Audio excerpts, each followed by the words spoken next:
نحمده ونصلي ونسلم على رسوله الكريم وعلى آله وصحبه أجمعين أما بعد. Alhamdulillah jemaah salat subuh yang dimuliakan Allah, kita lanjut ngaji ya. Baca hadis baginda Nabi sallallahu alaihi wasallam dalam kitab As-Sunnah wal Bid'ah. La haula wala quwwata Mustafa Muhammadin sallallahu alaihi wasallam wa azwajihi wa dzurriyyatihi jami'an.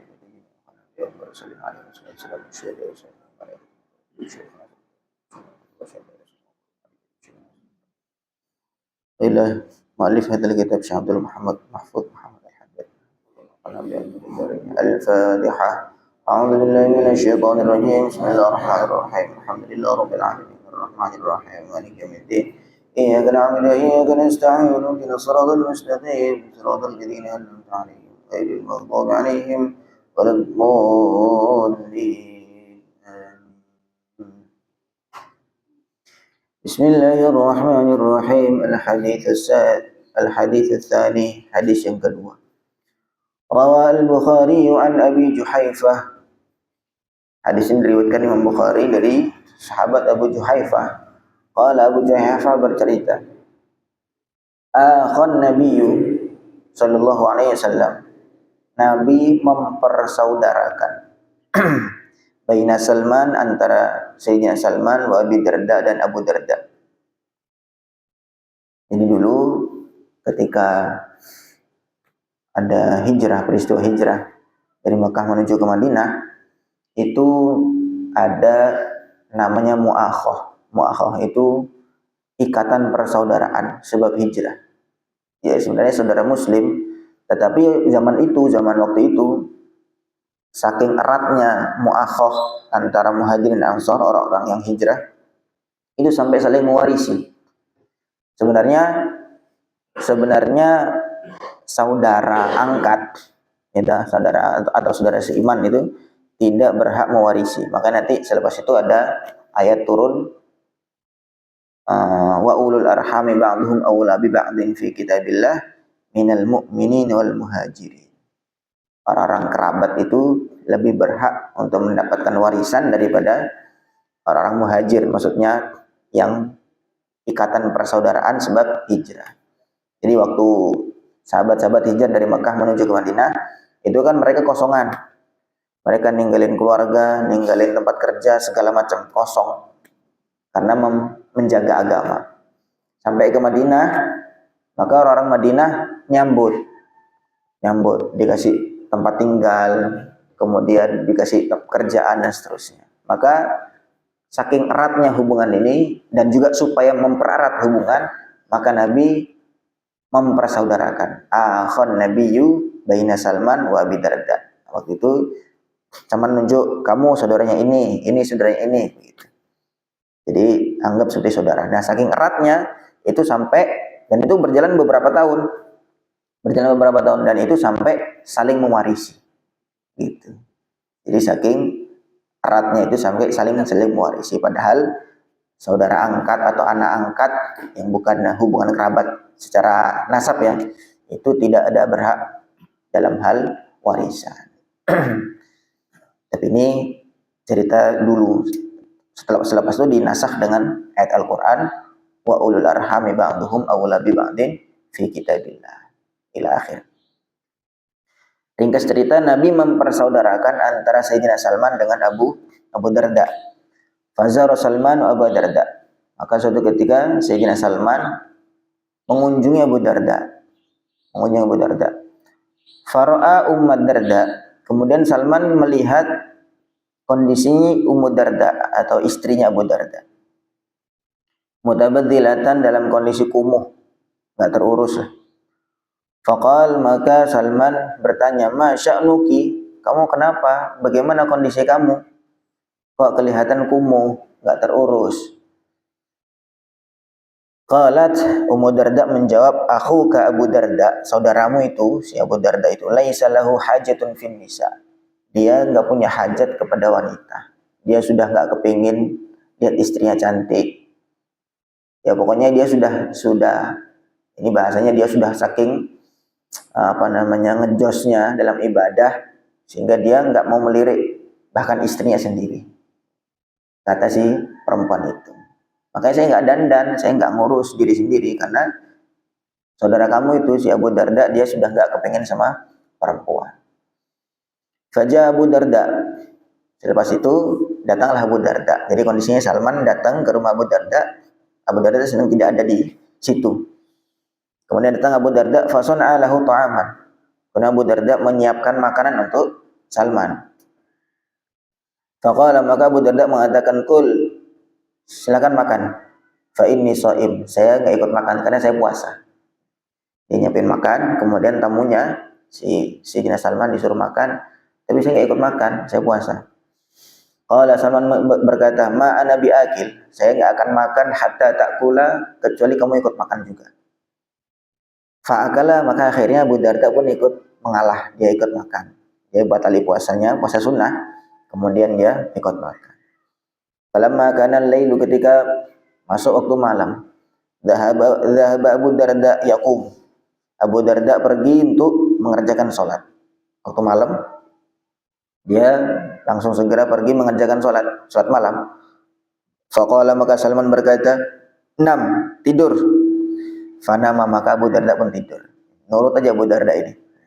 Summa dhahaba, selepas itu tidur beberapa saat, dhahaba yaqumu, dia bangkit lagi berdiri mau sholat. Faqala lahu, maka Salman berkata lagi, "Nam, tidur."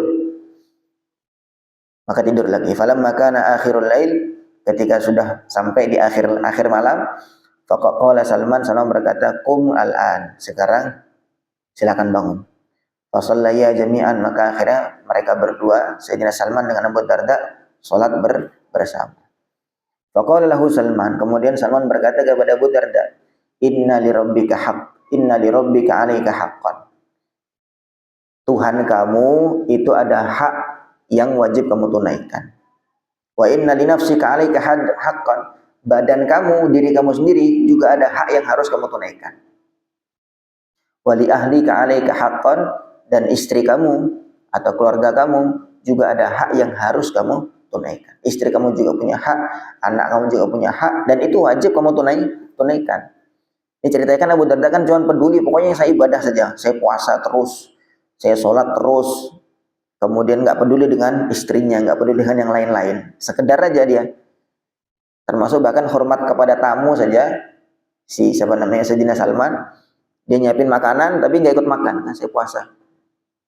Maka Sayyidina Salman negur, saya nggak mau makan, kecuali kamu ikut makan juga. Karena kan dapat tahu kalau ini puasa sunnah. Akhirnya Abu Darda ikut makan. Nah pada akhirnya ditegur, inna li rabbika 'alaika haqqan wa inna li nafsika 'alaika haqqan wa li ahlika 'alaika haqqan. Tuhan kamu ada hak yang harus kamu tunaikan. Diri kamu, badan kamu sendiri juga ada hak yang harus kamu tunaikan. Begitu juga keluarga, istri dan anak, rumah dan sebagainya juga ada hak yang harus ditunaikan. Fa'ati kulladzi haqqin haqqahu, maka berikan setiap pemilik hak itu berikan haknya masing-masing.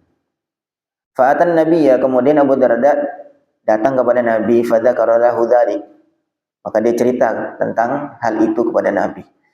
Faqala Nabi sallallahu alaihi wasallam, maka Nabi bersabda, shadaqa Salman, benar apa kata Salman. Karena ada sebagian orang tuh yang begitu modelnya, ibadah itu pokoknya nggak noleh kanan kiri, pokoknya ibadah saja tanpa memerlukan hak-hak yang lain. Padahal menunaikan hak istri juga kewajiban, menunaikan hak anak juga kewajiban. Mau menunaikan hak diri sendiri. Ada yang puasa sampai sakit, memaksakan diri. Itu namanya tidak menunaikan hak diri sendiri. Badannya punya hak untuk sehat, badan punya hak untuk merasakan udara yang segar dan seterusnya. Dan memberikan masing-masing pemilik hak, memberikan hak kepada pemilik hak, itu adalah perintah Allah. Fahadal irsyad wa ta'lil, maka petunjuknya Sayyidina Salman dan penjelasan beliau bahwa kenapa kok kita harus perlu tidur juga malam, saking semangatnya bangun malam nggak tidur sama sekali. Sayyidina Salman memberikan petunjuk, tidur dulu. Badan kamu tuh punya hak, mata kamu punya hak, perlu istirahat, tidur dulu. Tengah malam tidur, bangun lagi, tidur lagi, suruh tidur. Nanti pada akhir malam ya silakan bangun. Sekarang memberikan haknya Allah. Setelah memberikan haknya badan, baru kemudian berikan haknya Allah. Karena itu sekali lagi ibadah sunnah. Yang disebutkan tadi kan ibadah sunnah semua. Puasa, puasa sunnah, sholat malam juga sholat sunnah. Kemudian nggak ngurus istri, maksudnya berhubungan dengan istri itu kan bukan sesuatu yang wajib. Nah, tetapi tidak menunaikan hak istri itu juga dosa, tidak benar. Maka kata saya, petunjuk dari Sayyidina Salman, alladzi saddaqahu sallallahu alaihi wasallam, yang mana dibenarkan oleh Nabi sallallahu alaihi wasallam, wa aqarrahu, dan ditetapkan oleh Nabi, huwa mihwaru hadhil irsyadat an-nabawiyah, inilah inti dan pokok petunjuk kenabian. Nabi itu diutus bagaimana sih Nabi? Para nabi itu diutus kepada umat itu tidak hanya urusan ibadah saja. Enggak. Jangan kita pahami begitu. Nabi hanya ngurusin agama tok. Iya memang ngurusin agama, tetapi agama itu tidak hanya melulu ibadah yang sifatnya zikir, sholat itu ya. Termasuk menunaikan hak istri, menunaikan hak kepada anak, hak kepada tetangga, itu juga ibadah, terhitung ibadah. Maka petunjuk ini disampaikan Sayyidina Salman itu adalah inti dan pokok dari petunjuk kenabian. Allati taduru haula al-iqtisad, yang mana berputar di sekitar iqtisad. Iqtisad itu sederhana fil ibadah, dalam ibadah. Maksudnya tidak terlalu ekstrim dalam ibadah. Wa adami takalluf, dan tidak terlalu ekstrim, tidak terlalu membebani diri fiha di dalam ibadah. Bima ya'jizu anhul insan, dengan apa-apa yang umumnya manusia itu tidak mampu menjalankan. Itu bagaimana tuh, ada sahabat yang puasa terus, atau ada yang sholatnya banyak, menghatamkan Quran banyak sekali. Kalau memang dia kuat, fisiknya dia kuat, dia tidak terganggu dan tidak melalaikan hak-hak yang lain, monggo silahkan. Tetapi kalau dia sampai mengabaikan hak-hak lain di sekitarnya, maka itu yang keliru. Ditakalluf bima ya'jizu anhul insan, membebani diri dengan sesuatu yang umumnya manusia itu nggak kuat dengan itu. Aw yatarattabu alaihi diya'u huquqin ukhra, atau berakibat dia mengabaikan hak-hak orang lain, ajilatan aw ajilah, baik hak di dunia ataupun hak di akhirat. Falaisa rafdan lil asli ibadah, maka petunjuk yang disampaikan Sayyidina Salman itu bukan menolak ibadah itu sendiri, enggak. Bukan menolak jangan sholat malam, bukan begitu. Bukan jangan puasa, bukan, tetapi sederhana, sedengan gitu loh. Ada puasanya, ada tidak puasanya. Ada sholat malamnya, juga ada tidurnya, karena menunaikan hak diri sendiri. Jadi bukan melarang ibadahnya, itu bukan, tetapi melarang ekstrim, membebani diri dengan sesuatu yang tidak mampu ditanggung oleh diri itu sendiri. Walakin bima yang tabiqu ala ma'a qauli Rasul sallallahu alaihi wasallam, tetapi memberi arahan dengan sesuatu yang sesuai dengan apa yang disampaikan baginda Nabi sallallahu alaihi wasallam, alaikum minal a'mal bima tutiqun, kerjakanlah amal hal-hal yang kalian mampu. Fa innallaha la yamallu, sesungguhnya Allah tidak bosan, hatta tamallu, sehingga kalian sendiri juga bosan.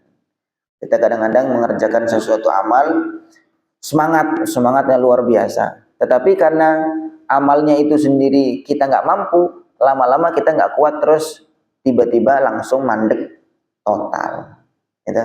Tiba-tiba puasa terus, tiap hari puasa, tiba-tiba sakit gara-gara kebanyakan puasa, akhirnya mandek sama sekali, nggak pernah puasa lagi, begitu. Itu Nabi mengarahkan, alaikum minal amal bima tutiqun, kerjakan amal yang sekemampuan kalian.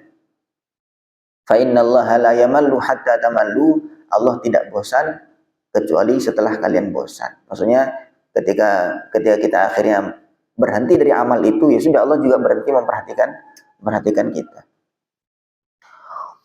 Wa qawlihi fil hadits al-akhar, dan juga sesuai dengan sabda Nabi sallallahu alaihi wasallam dalam hadis yang lain, inna hadzal dina matin, sesungguhnya agama ini kokoh, agama ini kuat, keras. Fa'awil fihi birifkin, maka masuklah ke dalam agama itu birifkin, dengan kelembutan. Fa innal mumbatta, sesungguhnya orang yang membawa beban terlalu banyak, la ardun qata'a wala dhahrun abqa, dia tidak bisa menempuh jarak sama sekali. Ditambah lagi punggungnya pun juga dia tidak bisa rawat dengan baik. Jadi Nabi memberikan analoginya seperti orang yang melakukan perjalanan, maka fa'ul fihi birifkin. Jadi kita menjalani agama itu menjalani syariat. Kan ada ibadah, ada muamalah, ada masyarakat begitu. Ada ibadah, ada hubungan kepada orang sekitar, ada kita transaksi dan seterusnya. Menjalani syariat. Syariat itu kan banyak sekali, tidak hanya melulu urusan ibadah. Dan itu banyak sekali. Maka kata Nabi, masuklah ke dalam agama itu birifkin, dengan lembut, dengan kelembutan. Karena fa'inal mumbatta la ardon qata'a wa la dhuhrun abqa. Sebagaimana kita mau melakukan perjalanan, kalau bawa beban terlalu banyak, maka yang pertama kita terbebani punggungnya. Dan akhirnya punggungnya bisa sakit, cedera. Yang kedua, kita nggak bisa sampai tujuan. Kita maunya pergi ke Denpasar, bawa beban terlalu banyak, ke Denpasar nggak nyampe, punggungnya juga tidak selamat. Nah begitu juga orang yang menjalani agama dengan terlalu, akhirnya dia untuk menyelesaikan ibadahnya dia tidak sampai, tidak sampai, kemudian kesehatannya juga tidak terselamatkan. Gitu arahan Nabi. Jadi ikhtisad itu sederhana, dijalankan, tetapi tidak sampai membebani diri atau sampai mengabaikan hak-hak orang di sekitar. Nah, ini Nabi melarang. Bukan, ingat sekali lagi, bukan melarang ibadah itu sendiri, bukan melarang puasa sunnahnya, bukan melarang sholat malamnya, bukan. Tetapi yang dilarang adalah berlebihan di dalam mengamalkan agama itu, bukan mengamalkan agama, berlebihan di dalam ibadah itu sampai mengabaikan hak-hak yang lain. Jadi Nabi melarang itu bukan karena nggak dicontohin Nabi, bukan, tetapi karena ada hal-hal yang tidak sesuai dengan petunjuk kenabian, petunjuk agama. Wallahu a'lam. Jadi ini konteksnya adalah bagaimana Nabi menolak sesuatu. Ternyata yang ditolak itu bukan bentuk ibadahnya. Selama ibadah itu benar, kan puasa kan benar kan, puasa sunnah kan benar kan, kemudian sholat malam kan benar kan. Tetapi ketika Sayyidina Salman melarang, maksudnya tidur, jangan dulu bangun, tidur di awal malam, kemudian tengah malam bangun lagi, jangan dulu, tidur dulu. Sama Nabi, pelarangan Salman ini dibenarkan. Nah sekarang pelarangan itu ulama meneliti apa sebab dilarangnya itu. Sebabnya Salman melarang itu apa?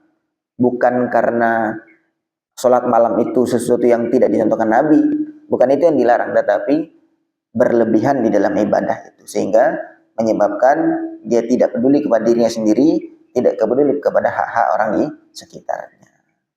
Itu poros atau inti di dalam aturan agama itu begitu. Karena hak itu juga bukan hanya hak Allah saja, tetapi Allah juga menyampaikan fa'ati kulladzi haqqin haqqahu, berikan masing-masing pemilik haknya. Jadi kayak misalkan dalam istri, walahunna mithlul ladzi 'alaihinna bil ma'ruf. Sebagaimana istri wajib berbakti kepada suami, maka dia juga punya hak yang wajib ditunaikan oleh suami. Enggak cuman kita nuntut istri aja harus menurut suami, harus begini begitu. Walahunna, para istri, mithlul ladzi 'alaihinna bil ma'ruf. Dia memiliki hak yang sama wajib ditunaikan oleh sang suami. Wallahu a'lam. Mungkin ada pertanyaan? Bisa dipahami ya? Oke. Monggo. anggapannya saya tidak boleh yang itu amalan 7 hari, 40 hari, 100 hari. Ini tahun dasar. Itu aja. Nah, kami belum mantap. Terkait kirim doa tahlilan 7 hari, 40 hari dan seterusnya. Untuk kirim doa, pertama kita sepakati dulu, kirim doa itu nyampe apa enggak? Nyampe ya. Dalilnya ada dalam ayat Al-Quran surah Al-Hasyr. Walladzina ja'u min ba'dihim yaquluna rabbana ighfir lana wa li ikhwanina alladzina sabaquna bil iman. Orang-orang yang pokoknya para sahabat itu doa Rabbana ighfir lana wa li ikhwanina, ya Allah ampuni kami dan ikhwan, saudara-saudara kami alladzina sabaquna bil iman, yang sudah mendahului kami dalam kondisi iman, maksudnya sudah wafat dalam kondisi iman. Ini doa ini kan diajarkan, ada redaksinya dalam Al-Quran, berarti doa kepada yang sudah wafat itu sampai. Dalil yang kedua, disyariatkannya sholat jenazah. Sholat jenazah kita doanya apa? Allahumma ighfir lahu, kan gitu. Warhamhu, ya Allah ampuni si jenazah ini, kemudian rahmati dia dan seterusnya. Berarti kan sampai. Nah, adapun pelaksanaannya itu hari keberapa, itu sebenarnya bukan termasuk ibadah itu, bukan. Kita mau ngambil yang hari keempat ya monggo, hari kedua juga boleh, hari ke-10 juga tidak masalah. Jadi bukan kalau nggak pas 7 hari ini bertentangan dengan syariat, itu tidak, itu keliru. 7 hari dan lain sebagainya, yaitu kebiasaan saja.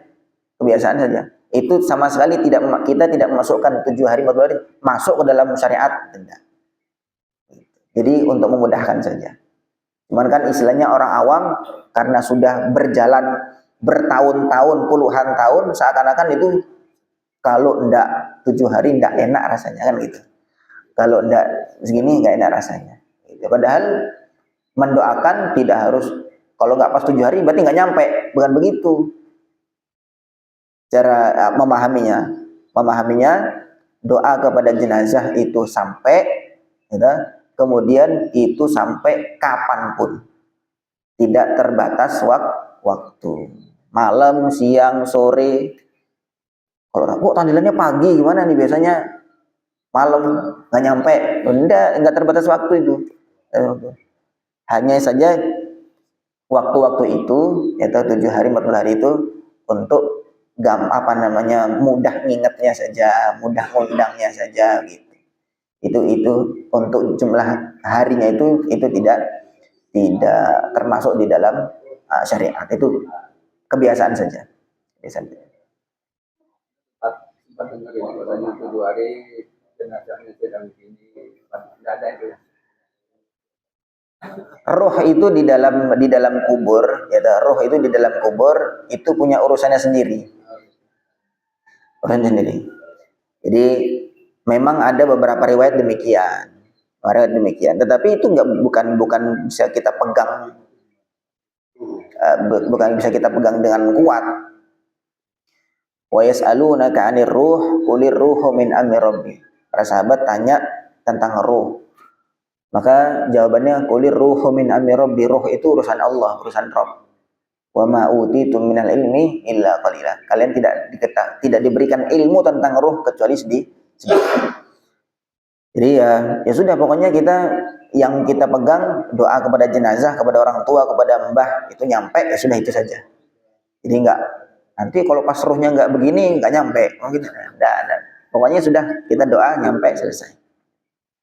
Jadi sekali lagi ya, perlu dipahami, untuk 3 hari, 7 hari, 40 hari, harinya itu bebas, itu hanya kebiasaan saja. Hanya kan memang masyarakat kita kalau sudah kok nggak pas dengan biasanya, itu kan agak aneh gitu. Kok tiba-tiba hari ke-30 gitu kan. Oh, ini belum 40 kok udah tahlilan ya. Kok udah ngundang nih, gimana nih, enggak pas dengan syariat, bukan syariat itu. Itu bukan, ini hari biasa saja. Ya, mungkin kita bisa dibiasakan gitu ya di masyarakat kita, tidak harus pas hari ke-40. Mungkin pas hari ke-35 atau hari ke-25, hari 27. Begitu saja. Jadi random aja gitu, random aja. Oke, ada lagi? Monggo. Alam barzah itu ada di dalam kubur itu sendiri apa di tempat lain? Barzakh. Di mana barzakh itu? Barzakh itu alam. Barzakh itu alam, tidak harus dikubur. Kalau misalkan barzakh itu adanya di kubur, kalau orang mati tenggelam, gimana? Alam itu masa. Kan gitu. Orang mati tenggelam, nggak langsung dikubur, dimakan ikan. Ada orang mati dimakan serigala, gimana barzakhnya? Dia nggak ada barzakh. Barzakh itu alam, seperti mimpi lah, kalau bahasanya ulama menggambarkan seperti mimpi. Seperti mimpi ya, dialami oleh ruh, begitu. Dialami oleh ruh. Yang jelas barzakh itu bukan di dalam tanah di kuburan itu, bukan. Barzakh itu alam lain, bukan di alam dunia. Dan juga bukan alam akhirat. Barzakh itu belum akhirat. Barzakh itu tengah-tengah. Dia bukan dunia, juga belum akhirat. Akhirat itu nanti selepas kiamat, itu nanti baru alam akhirat. Tapi barzakh itu tengah-tengah. Dia bukan alam dunia, juga belum akhirat. Orang di alam barzakh itu belum masuk surga, belum. Tapi sudah ada siksa, sudah ada kenikmatan, sudah ada alam kubur. Tapi dia belum masuk surga, belum. Di akhirat selepas nanti hisab, penghitungan amal dan seterusnya, itu nanti baru ada gajiannya lah, gajiannya. Nah, kalau di kubur itu masih mukaddimah. Kalau di anggota badan itu namanya ada anggota badan barzakh. Barzakh itu mulut. Mulut itu tempatnya lidah dan seterusnya. Itu kalau dalam bab puasa, itu masuk anggota luar. Masuk anggota luar. Sehingga kita kalau memasukkan sesuatu ke dalam mulut, batal nggak puasanya? Tidak batal, karena masih di anggota luar, belum masuk ke dalam. Tapi kalau dalam bab mandi besar, mandi wajib, mulut tuh bagian dalam. Sehingga kita nggak harus kumur-kumur di dalam mandi wajib tuh. Mandi wajib itu kan kewajibannya kita meratakan air ke seluruh permukaan kulit, gitu. Kulit yang luar, nggak sampai ke dalam-dalam. Nah, termasuk mulut itu kalau dalam bab mandi besar, mandi wajib itu masuk bagian dalam, sehingga dia tidak wajib dibasuh, dikumur-kumur. Jadi barzakh di satu sisi dia masuk di anggota luar, satu sisi lain dia masuk di anggota dalam. Itu kalau kubur begitu, dia di dunia bukan, akhirat juga bukan, dan dia bukan di dalam tanah. Itu alam yang dialami oleh orang yang sudah wafat, sudah mati dan belum kiamat. Kurang lebih begitu barzakh. Ada yang lain?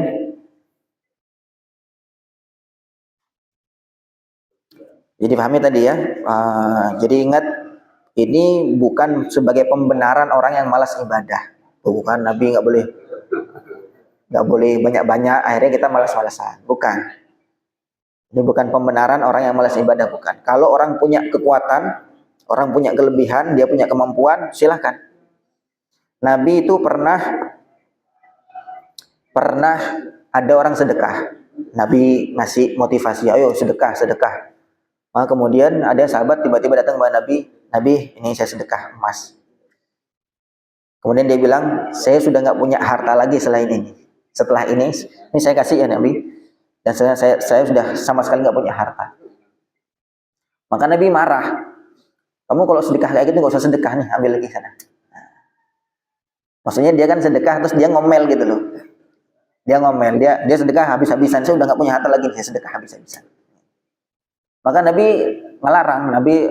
Nabi bilang, kamu kok gitu nggak usah sedekah, ambil aja. Di lain sisi, Sayyidina Abu Bakar Siddiq radhiyallahu anhu, ketika perang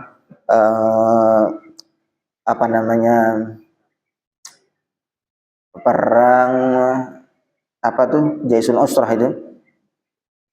itu beliau menginfakkan seluruh hartanya. Seluruh hartanya. Kemudian Nabi tanya, engkau tinggalkan apa untuk keluargamu? Abu Bakar. Abu Bakar menjawab, aku tinggalkan Allah dan Rasulnya. Maksudnya aku tinggalkan ridho Allah dan Rasulnya. Maka Nabi bukan marah, justru memuji. Aku, Sayyidina Abu Bakar ini sudah mencapai tingkatan tertinggi di kalangan umatku. Satu sisi Nabi ada sahabat sama-sama infak seluruh hartanya, Nabi tegur. Sayyidina Abu Bakar infak seluruh hartanya, nggak ditinggalkan sedikit pun untuk keluarganya, Nabi puji. Kenapa? Karena Nabi melihat kemampuan yang berbeda. Sayyidina Abu Bakar imannya sudah mantap, dia sedekah, infak, dia tidak ngomel. Termasuk keluarganya juga nggak ngomel gitu.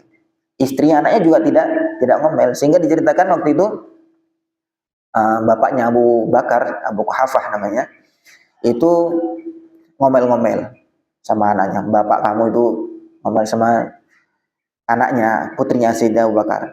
Bapak kamu tuh kengejosen. Infak kok nggak ninggalin apa-apa ke keluarga. Nah, Abu Quhafah tuh buta nggak lihat apa-apa. Sudah tua, sudah sepuh, buta. Nah, si putri Abu Bakar itu bilang, Mbah, ada ditinggalin oleh ayah di rumahnya. Maka coba sini, tangannya dituntun, ngeraba-ngeraba di tembok. Tembok tuh ada cekungan gitu, sama putri Abu Bakar ditaruh kerikil-kerikil di situ. Terus ditutupin kain. Tuh, ada kok banyak nih yang ditinggalin sama ayah. Oh ya bagus kalau begitu katanya. Saking kuatnya si anak, padahal nggak ditinggalin apa-apa sama Abu Bakar. Nah, yang seperti ini dipuji oleh baginda Nabi Shallallahu Alaihi Wasallam. Nah, sebagian ada sahabat yang gitu. Ketika Nabi memotivasi untuk sedekah, infak, dia infak. Ini saya infak ya Rasulullah. Saya udah nggak punya apa-apa lagi selain ini. Itu kan namanya ngomel, kan gitu. Nah, ketika dia ngomel sedekah dengan tambah ngomel, dah kamu nggak usah sedekah, kamu ambil lagi aja. Nah, kamu ambil lagi. Nah, itu jadi ibadah itu bukan semua harus begini ndak, tetapi lihat kemampuannya begitu. Jadi tadi sikapnya Abu Darda tuh ditegur oleh Sayyidina Salman ya karena memang dia berakibat mengabaikan hak-hak orang di sekitar, maka ditegur begitu. Tapi kalau misalkan hak-hak orang lain itu tidak ditunaikan atau si istri atau anak itu tidak masalah dengan hal itu, Sayyidina Abu Bakar tuh nggak masalah dengan nggak ditinggalkan, maka tidak masalah. Tetapi kan di sini kondisinya istri Abu Darda sebenarnya kepingin untuk diperhatikan, kemudian supaya dia dandan cantik dan seterusnya, maka akhirnya ditegur oleh Sayyidina Salman. Jadi pegangan untuk kita semua, kita lihat tidak ada satu yang harus begini semua, enggak. Tetapi masing-masing fa'ati kulladzi haqqin haqqahu, itu intinya. Berikan pemilik hak, masing-masing pemilik haknya. Berikan haknya kepada masing-masing pemilik hak. Allah itu punya hak untuk kita ibadah. Kemudian badan kita juga punya hak, istri juga punya hak, anak juga punya hak, tetangga juga punya hak. Memberikan hak kepada masing-masing pemilik itu juga perintah Allah Subhanahu wa taala. Wallahu a'lam. Dan bisa difahami, bisa kita amalkan. Subhanallah bihamdihi, subhanakallahumma bihamdika, asyhadu an la ilaha illa anta, astaghfiruka wa atubu ilaik. Assalamualaikum warahmatullahi wabarakatuh.